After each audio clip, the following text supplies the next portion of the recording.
Bienvenidos a un tema más. Hoy trabajaremos la morfología de los insectos. Vamos a ver todas las partes que componen a un insecto, analizaremos los apéndices y cómo se van diferenciando cada uno dependiendo a la especie que corresponde. Comencemos. Pues bien, vamos a trabajar las características de los insectos y vamos a analizar algunos aspectos ahí esenciales que hay que considerar al momento de trabajar con los insectos. Como recordatorio, decíamos que los insectos poseen un exoesqueleto. El exoesqueleto es la cubierta exterior del insecto que los pueda proteger del medio en que están desarrollándose. También una característica que podemos distinguir del insecto es de que ellos van a tener un cuerpo más o menos cilíndrico, ¿sí? A partir del abdomen, ellos poseen más o menos esa figura eh, cilíndrica que los va a diferenciar. Por otro lado, también son elongados. Elongados quiere decir de que ellos son, digamos, más o menos largos. El cuerpo de ellos son alargados, ¿sí? También el cuerpo está segmentado, ¿sí? Aparte, cada uno de los segmentos que tienen en las tres partes principales que tiene el insecto, ¿sí? También tenemos de que el insecto tiene em, tres partes básicas, muy grandes, ¿ya? Tenemos la cabeza, ¿sí? Tenemos el tórax, que es donde están los apéndices locomotores, tanto las patas como las alas. A eso le llamamos apéndices locomotores, porque estas van a servir al insecto para poder trasladarse de un lugar a otro. También tenemos el abdomen. El abdomen, acá vamos a encontrar los espiráculos, y vamos a encontrar el aparato reproductor del insecto, ¿sí? Si analizamos un poco más a detalle esta situación, vamos a encontrar de que los insectos van a tener antenas. Los insectos van a tener antenas, un par de antenas, van a ser de distintas formas de acuerdo a la especie con que estemos tratando. Van a tener ojos compuestos. La mayoría de los insectos van a tener ojos compuestos. Aparte de eso, van a tener un aparato bucal el cual va a servir para poder alimentarse y va a depender del hábito alimenticio que tienen estas especies. Así se va a dar el tema del aparato bucal. Puede tener algunas modificaciones, puede ser chupador, puede ser masticador, puede ser lamedor e incluso cortador. Esto va a depender al tema de la situación alimenticia que puedan tener. También las patas, decíamos que los insectos tienen tres pares de patas. Sin embargo, también hay modificaciones. Hay modificaciones en cuestiones de patas. Para este ejemplo que nosotros tenemos aquí un tipo de pata con una modificación de tipo saltador. Este es en el caso de los ortópteros. Estos los utilizan para poder movilizarse y trasladarse de un lugar a otro. Entonces lo han modificado para saltar. Este es un tipo de modificación de tipo saltadora. Por otro lado, también tenemos alas. Las alas decíamos que vienen dispuestas en dos pares, una anterior y una posterior, ¿ya? Normalmente las alas también tienen una modificación. Para este caso, en el caso de las ortópteras, tienen una modificación tipo tegmina, ¿sí? Tiene ese tipo de modificación, pues eso es algo, es un tipo de ala más o menos coriácea, o sea, un poco dura, ¿sí? Que también le sirve para poder proteger el cuerpo y también le sirve para poder hacer el proceso de locomoción o trasladarse de un lugar a otro. También lo que decíamos hace un momento, acá los insectos poseen espiráculos. Los espiráculos están ubicados normalmente en el abdomen de los insectos. Para seguir desarrollando el tema, vamos a analizar el tema del esqueleto. El esqueleto, pues, es un soporte que tiene todo ser humano, ¿ya? Y va a depender si se desarrolla por dentro o por afuera, va a tener un nombre especial. ¿Sí? En el caso del ser humano se desarrolla este esqueleto por dentro. Por lo tanto, nosotros le denominamos simplemente como un endoesqueleto, porque está adentro del organismo. Pero si analizamos el tema del insecto, si ustedes se dan cuenta, el exoesqueleto está por fuera.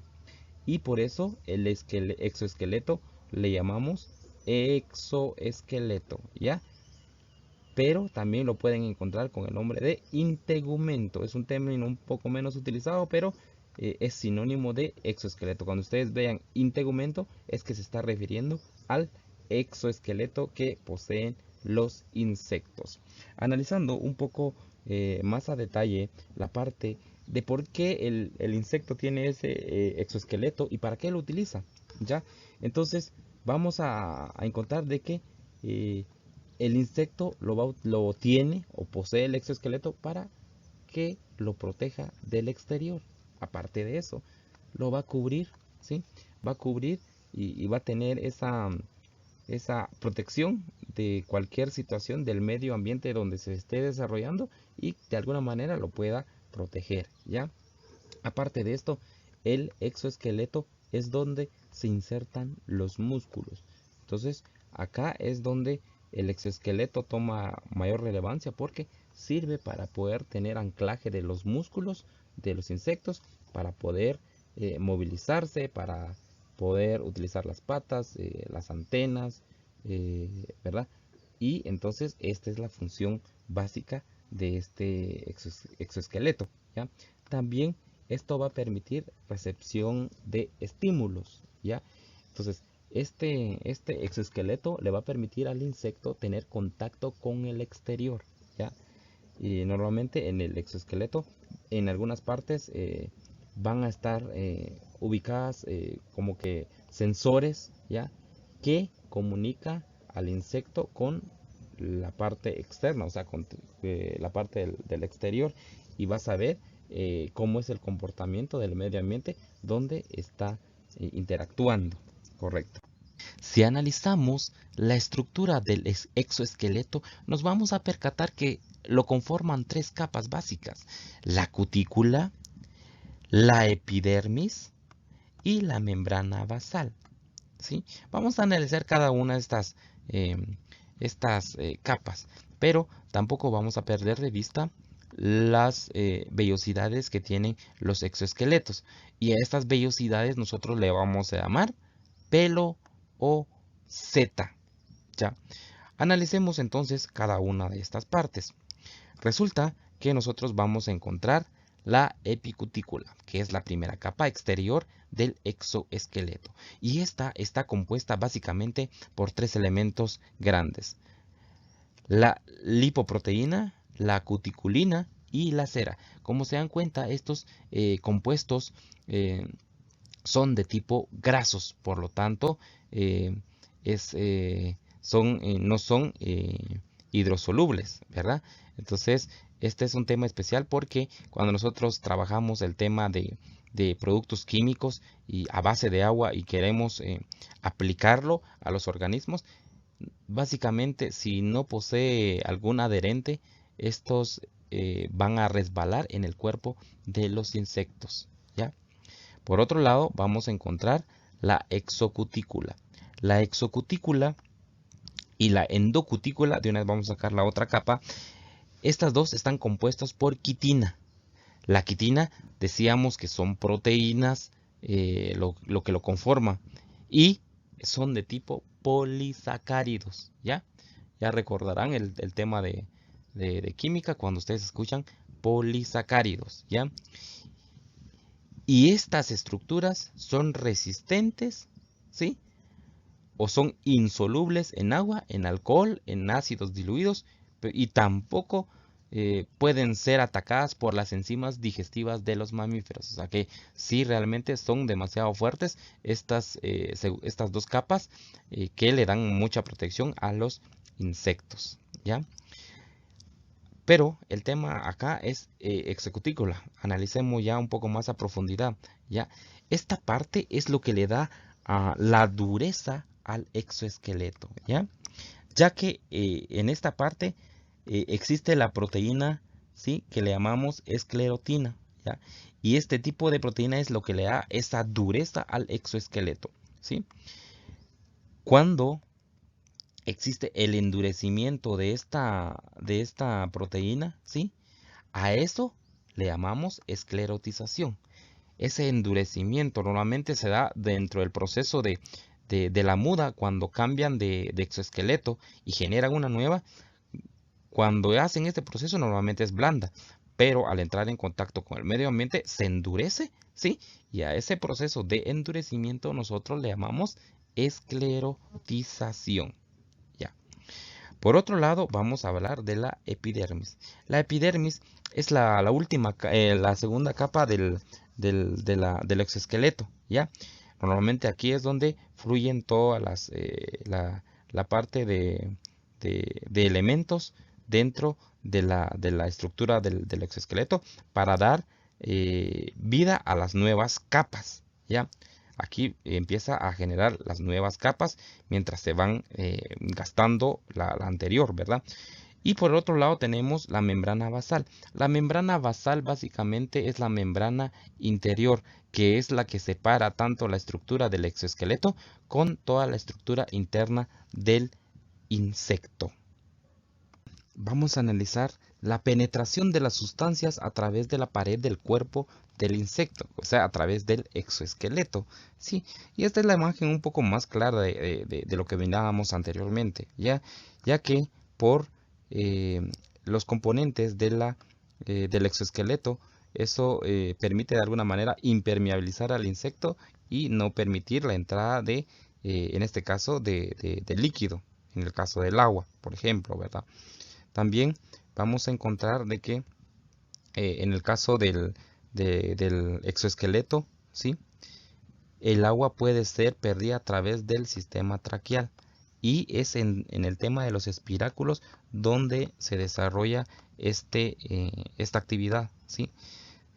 Veíamos de que los insectos tienen una respiración de tipo traqueal y a través de los orificios llamados espiráculos, y es aquí donde fluye el agua, ¿ya? Si bien es cierto, el exoesqueleto es impermeable, pero también tiene algunos orificios que permiten esta entrada de agua a través para el insecto y que lo pueda utilizar en el organismo, ¿ya? También vamos a encontrar de que son capaces de absorber vapor de agua a través de los espiráculos. Hay tanto salida, ¿sí? Pero también hay entrada de agua, ¿ya? Entonces, estos funcionan justamente para entrada y salida de agua, ¿ya? Analizando nuevamente, vamos a encontrar que la cutícula, ¿sí? O sea, toda la parte del exoesqueleto, la mayor gran capa del exoesqueleto es la cutícula, ¿sí? Por esta parte, los insectos no se mojan con facilidad, ¿sí? Por eso les decía a un inicio de que por el exoesqueleto, normalmente los insectos poseen esta impermeabilidad del agua, ¿ya? También vamos a analizar una situación, y esto es lo importante del por qué analizamos esta parte de los elementos que componen el exoesqueleto. Porque cuando hay aspersión de veneno, ¿sí? Y principalmente contacto. Cuando hablo de contacto es de que cuando el veneno tiene contacto con el cuerpo del insecto, ¿sí?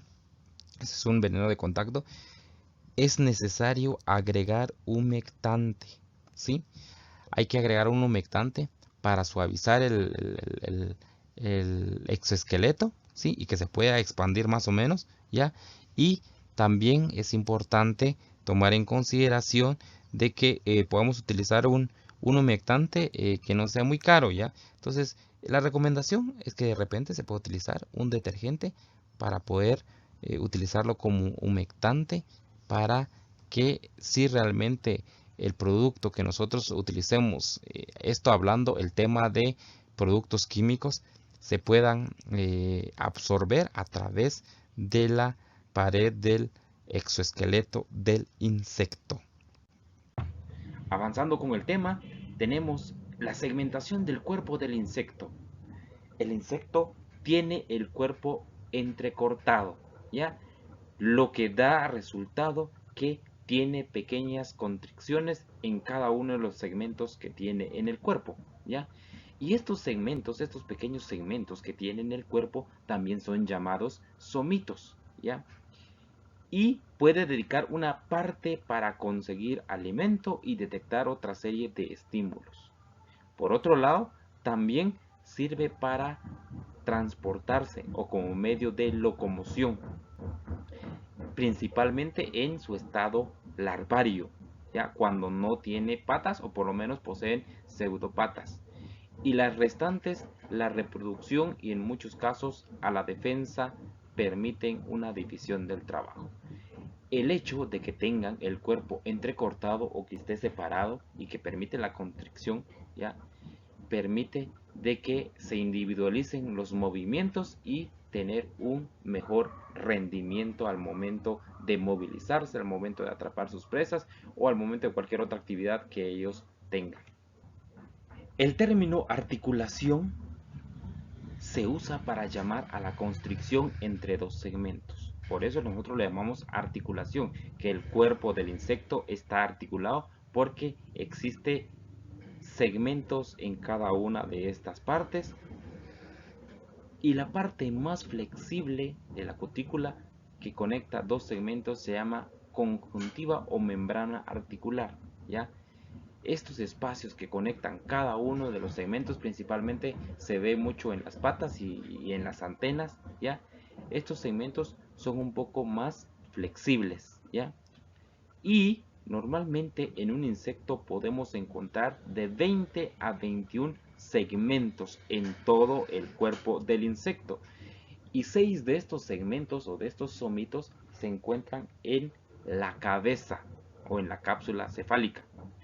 También vamos a encontrar 3 segmentos en el tórax, ¿sí? Y en cada uno de estos segmentos vamos a encontrar un par de patas, ¿ya? Y los restantes somitos o segmentos los vamos a encontrar en el abdomen, ¿sí? Y esto es precisamente lo que nosotros hablábamos, que en la cabeza existen 6 secciones o 6 somitos, 1, 2, 3, 4, 5 y 6 somitos. En la región torácica existen 3 somitos, 1, 2, 3 somitos. En cada uno de los somitos existe un par de patas, ¿sí? Y en el somito 2 y en el somito 3 es donde nosotros vamos a encontrar el par de alas de cada insecto. Y los restantes 11 segmentos, ¿sí? Los restantes 11 segmentos los vamos a encontrar en el abdomen. Siguiendo con las partes del insecto, vamos a ver la cabeza. La cabeza es conocida también como cápsula cefálica. La cabeza es la más visible de todas las partes del cuerpo y es la más esclerotizada y es muy fuerte en relación a las otras dos partes del insecto. Analicemos un poco de qué es lo que nosotros vamos a encontrar aquí en la cápsula cefálica.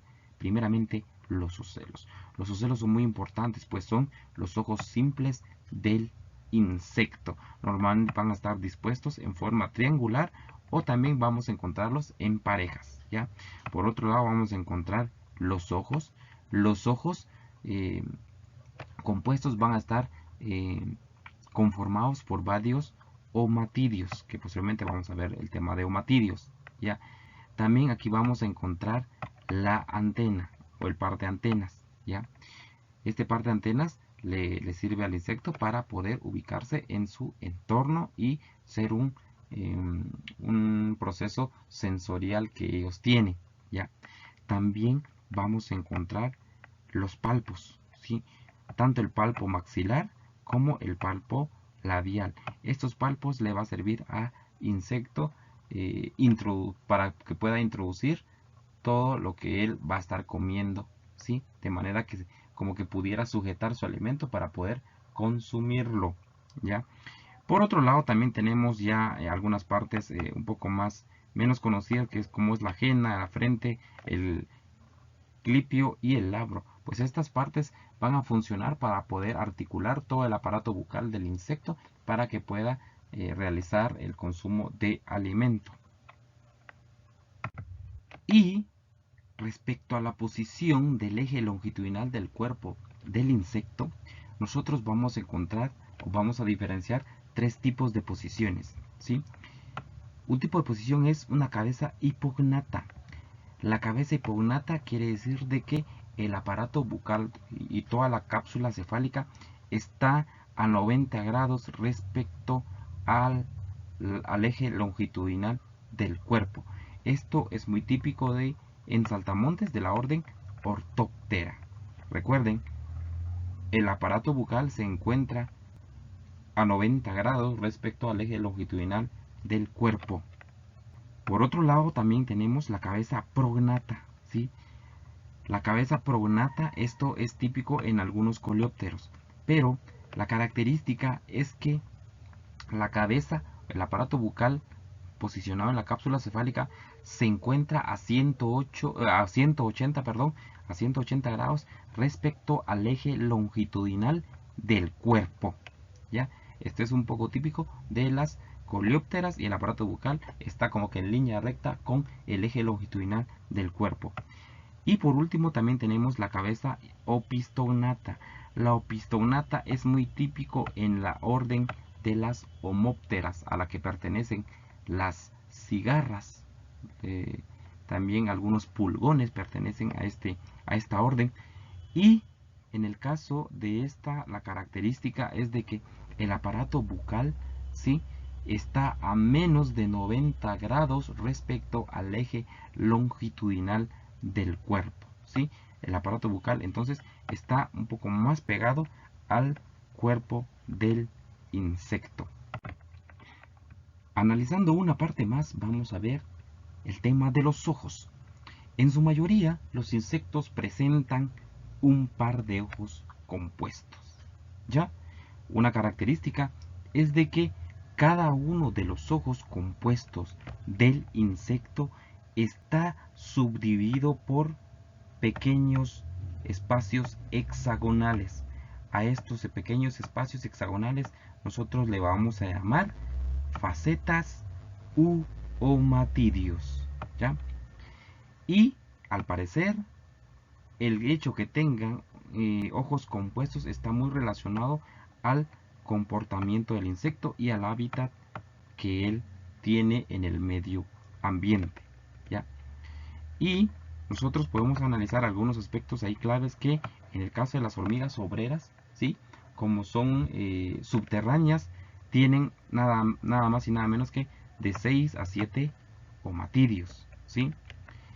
En el caso del macho, por ejemplo, siempre las hormigas tiene 400 omatidios, es un poco más grande.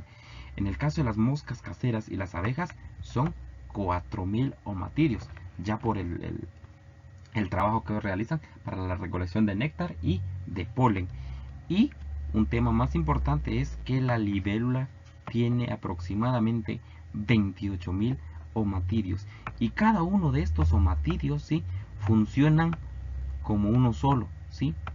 Son individuales, y esta imagen es transportada hacia el cerebro para que aquí se procese ya toda la información y genera una sola imagen de su entorno. Algunos otros datos más es de que en los ojos la mayoría de insectos posee 3 ojos simples al que nosotros o a los que nosotros vamos a llamar ocelos, ¿sí? Entonces estos ojos simples que nosotros encontramos acá les vamos a llamar ocelos, ¿ya? Y es muy diferente a los ojos compuestos, ya que estos son simplemente uno solo y no están subdivididos en facetas u omatidios, ¿ya? Y vamos a encontrar dos tipos de ojos compuestos por el posicionamiento que ellos tienen en la cápsula cefálica, ¿sí? Vamos a encontrar ojos compuestos muy grandes que casi que se unen, ¿verdad? Que es el típico caso de las abejas, por ejemplo. Estos son de tipo holópticos, ¿sí? Porque son demasiado grandes y casi se juntan, ¿ya? Y son muy visibles, por supuesto. También vamos a encontrar tipo de ojos dicópticos, ¿sí? Este tipo de ojos dicópticos son mucho más pequeños y menos visibles, ¿sí? Y están posicionados casi que en extremos opuestos de la cápsula cefálica, ¿ya? Y un dato más es de que los ojos compuestos son capaces de detectar formas, colores y cambio de intensidad de luz del medio ambiente, mientras los ocelos, ¿sí? O sea, los ojos simples, ¿ya? Parece nada más que solo están trabajando para poder detectar los cambios de intensidad de luz del medio ambiente. Una parte más importante del insecto son las antenas. Las antenas difieren de formas y tamaños, además de colores, dependiendo la especie. Y acá vamos a encontrar tres partes principales. El escapo, que es la primera articulación donde nosotros tenemos la sutura antenal y que está pegado a la cápsula cefálica. También vamos a encontrar la segunda sección, que es el pedicelo, que es la unión del escapo con el flagelo, ¿ya? Y esta última sección, abarcando la parte del flagelo, nosotros vamos a encontrar diferentes formas, tamaños. Puede ser desde filiforme, monoliforme, pectinada, plumosa, cerrada. Entonces, esto va a variar mucho de forma y tamaño. Entonces, básicamente estas son las tres formas en que se subdividen las antenas. Veamos a continuación los tipos de antenas que nosotros podemos encontrar.